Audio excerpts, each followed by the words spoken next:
Assalamualaikum warahmatullahi wabarakatuh. Perkenalkan, saya dari kelompok 4. Saya akan menjelaskan tentang tugas UAS Pancasila, yaitu tentang korupsi, kolusi, dan nepotisme, atau yang sering disebut KKN. Oke, selanjutnya akan dijelaskan oleh teman saya. Praktik korupsi, kolusi, dan nepotisme telah dikenal di masyarakat dengan istilah KKN. KKN berdampak negatif di bidang politik, ekonomi, dan moneter. Praktik KKN dapat merusak sendi-sendi kehidupan bermasyarakat, berbangsa, dan bernegara, serta membahayakan eksistensi negara. Dalam Undang-Undang Republik Indonesia Nomor 28 Tahun 1999 tentang penyelenggaraan negara yang bersih dan bebas dari korupsi, kolusi, dan nepotisme telah dijelaskan mengenai pengertian KKN. Korupsi sendiri adalah tindakan pidana sebagaimana dimaksud dalam ketentuan peraturan perundang-undangan yang mengatur tentang tindak pidana korupsi.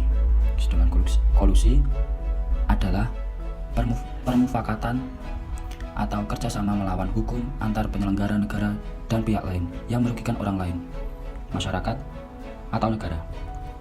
Nepotisme adalah setiap perbuatan penyelenggara negara secara melawan hukum yang menguntungkan kepentingan keluarga atau kroninya di atas kepentingan masyarakat, bangsa, dan negara.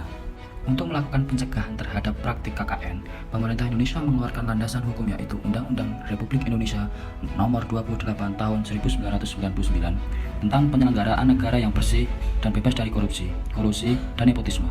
Undang-Undang Nomor 28 Tahun 1999 tersebut disahkan di Jakarta 19 Mei 1999 oleh Presiden ketiga Republik Indonesia B.J. Habibie.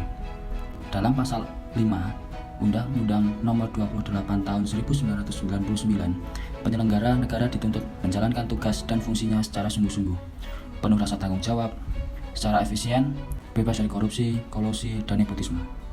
Praktik KKN tidak hanya dilakukan antar penyelenggara negara tetapi juga antara penyelenggara negara dan pihak lain seperti keluarga, para pengusaha, dan lainnya. Adanya Undang-Undang Nomor 28 Tahun 1999 dimaksudkan sebagai upaya pencegahan para penyelenggara negara dan pihak lain melakukan praktik KKN. Maka, sasaran pokok undang-undang tersebut adalah para penyelenggara negara yang meliputi pejabat negara pada lembaga tertinggi negara, pejabat negara pada lembaga tinggi negara, menteri, gubernur, hakim, pejabat negara yang lain sesuai ketentuan peraturan perundang-undangan yang berlaku, pejabat lain yang memiliki fungsi strategis terkait penyelenggara negara. Adanya sanksi sebagai jaminan atas ditaatinya ketentuan tentang asas-asas umum penyelenggaraan negara, hak dan kewajiban penyelenggara negara, dan ketentuan lainnya, sehingga dapat diharapkan memperkuat norma kelembagaan, moralitas individu, dan sosial. Undang-Undang Nomor 28 Tahun 1999 mengatur sanksi bagi penyelenggara negara yang mengatur ketentuan. Jenis sanksi yang berlaku ada 3, yaitu sanksi administratif, sanksi pidana, sanksi perdana. Pembahasan mengenai pemberantasan tindak pidana korupsi atau Tipikor berdasarkan Undang-Undang Nomor 31 Tahun 1999 yang disahkan dan diundangkan pada 16 Agustus tahun 1999 di Jakarta oleh Presiden ketiga Republik Indonesia B.J. Habibie. Dalam pasal 2 Undang-Undang Nomor 31 Tahun 1999 disebutkan setiap orang yang secara hukum melakukan perbuatan memperkaya diri sendiri atau orang lain yang suatu korporasi dapat merugikan keuangan negara atau perekonomian negara akan mendapatkan sanksi berupa pidana penjara seumur hidup atau minimal 4 tahun dan maksimal 20 tahun dan denda minimal 200 juta dan maksimal 1 miliar.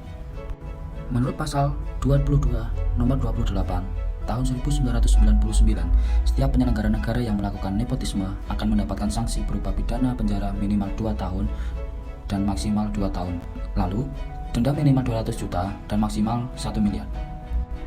Menurut pasal 8 Nomor 28 Tahun 1999, peran serta masyarakat dalam penyelenggaraan negara adalah menggunakan hak dan tanggung jawab untuk ikut mewujudkan penyelenggaraan negara yang bersih.